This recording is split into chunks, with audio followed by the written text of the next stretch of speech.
महिलांचा मानसन्मान व त्यांनी केलेल्या उत्कृष्ट कार्याला उजाळा मिळावा म्हणून 8 मार्च रोजी आंतरराष्ट्रीय स्तरावर महिला दिन साजरा केला जातो।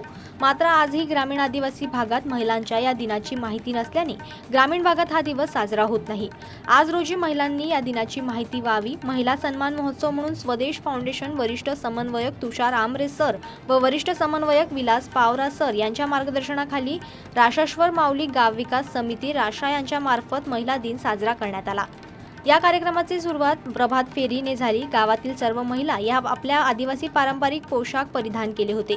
सूत्रसंचालन गुंती गावित हिने तर प्रस्तावना योगिता राऊत यांनी मांडली आणि महिलांनी स्वागत गीत सादर करून उपस्थितांची स्वागत केले, पारंपरिक गीते सादर केले। महिला दिनानिमित्तानं महिलांचे वेगवेगळे खेळ व प्रश्नमंजुषा स्पर्धा घेण्यात आल्या।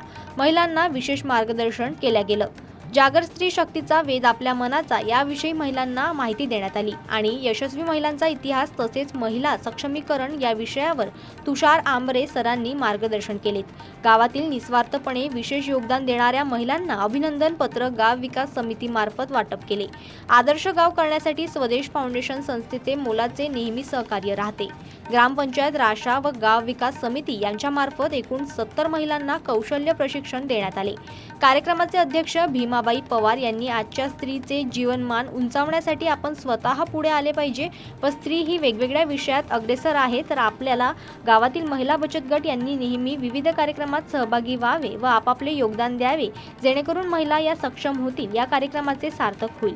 कार्यक्रमात सरपंच सीताराम भोये, ग्रामसेवक मधुकर वाघेरे, पोलीस पाटील हसमुख वाडेकर, उपकेंद्र राशाचे CHO doctor Shital Ghade madam, Swadesh फाउंडेशनचे वरिष्ठ समन्वयक विलास पावरा सर, तुषार आमरे सर, राशाश्वर माऊली गाव विकास समितीचे अध्यक्ष सचिव खजिनदार, सर्व सदस्य, आशा सेविका, अंगणवाडी सेविका, CRP ताई, महिला व ग्रामस्थ मोठ्या संख्येने उपस्थित होते।